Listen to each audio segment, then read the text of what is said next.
မမရေမမဟဲ့ကောင်မမပဲတော့လဲ ပြောပြပါဦးသူများမမျိုးပဲအားနေရှာနေတာ အောင်မငါမိမငါရှာတာဘာဖြစ်လဲ ငါမိမမဟုတ်ဘူးမိမမေ ငါမိမ မိမမေလို့ ငါမိမပါဆို ဘာဖြစ်နေကြပြန်ပြီလဲဟဲ့ဒီသားမိတွေကတော့ မမသမီးကိုပြောမမကိုမောင်းနဲ့ပြိုင်လူနေတယ် မေရမိရလေမိမေပါလို့ပြောတော့အမေကသူမိမလို့ပဲပြောနေတာမိဝမ်းနဲ့ မိလေးကဝမ်းနေသွားလားလာမိမိစီလာ မမမောင်းလဲဝမ်းနဲ့ တော်ပါတော့တတ်ထားမောင်ရဲ့ခလေးရှိမှမထော်မနှမ်းနေ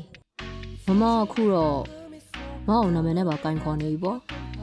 ဒီရှုပ်တော်လေးရောက်လာတဲ့ကမောင်းကိုပြစ်ထားတာမမမောင်းကိုမချစ်တော့ဘူးမလား တတ်ထားမောင် ရတယ်မောင်းကိုမချစ်တဲ့လူတွေနာမှာမနေဘူးဆင်းမယ်အိမ်မောကဆင်းမယ်အသိမြင်တော့အဟောင်းမေးတယ်မမကြီးမောင်းကဟောင်းတော့ပြီဆိုတော့မောင်းကိုမေ့ပြီပေါ့ မမီ ဘာလဲ ဒါလေးရောက်မမီအတွက် ငါမိန်းမကိုမောင်းပိုင်စီးထားတဲ့ဟာလေး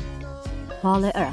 ဒါ မမီကအိမ်ပေါ်ဆင်းတော့မှရှောင်းနှုတ်ချက်နဲ့ရှောင်းမိရွှဲထားသူကဒါလေးလိုက်ယူသွားနော်မိမိကတောက်တဲ့ညို့ဘူးလမ်းမှာနှုတ်ချနေမှဆိုလို့မမီကနှုတ်ဆိုင်တယ်မလား ငါကြိုက်တဲ့နှုတ်ကတစ်မျိုးပဲရှိတယ်နင်းတို့ဘူးနေပြန်ယူရော့ပုံမှန်လဲဘာလဲဆွဲထားမှမသိဘာလဲအဲ့ဒါ မမီမရှိတော့ဘူးရှောင်းမမီကလည်းမေကိုရှောင်းရှောင်းရမှာလေမမီရှင်းမပူပါနဲ့မမီချီလာမမီလက်ထမ်းပါလားအပေါ်ကကျိုးလက်ထက်တာတွေ့လားမမီလက်မှန်လဲပါတယ် ဘာ